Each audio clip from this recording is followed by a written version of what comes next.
സൗദിയിൽ തൊഴിൽ കേസുകൾ തീർപ്പാക്കുന്നത് വേഗത്തിലാക്കിയെന്ന് നീതിന്യായ മന്ത്രാലയം. തൊഴിൽ തർക്കങ്ങളുടെ ശരാശരി ദൈർഘ്യം 20 ദിവസമായി കുറയ്ക്കാൻ കഴിഞ്ഞ വർഷം കഴിഞ്ഞു. 2024 തീർപ്പാക്കിയ കേസുകളുടെ എണ്ണത്തിൽ വർധനവ് രേഖപ്പെടുത്തിയതായും മന്ത്രാലയം വ്യക്തമാക്കി.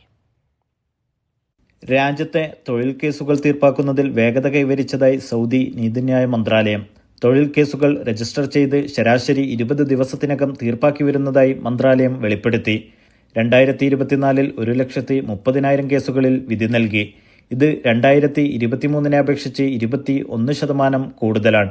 ഇതിനായി 2,90,000 സിറ്റിംഗുകളാണ് കോടതികൾ നടത്തിയത്.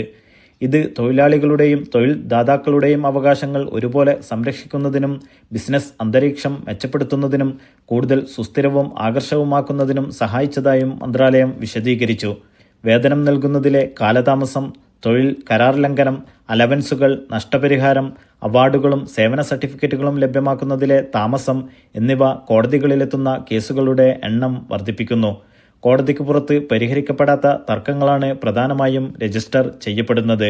Naushad റിക്കൂർ, media 1, Dammam.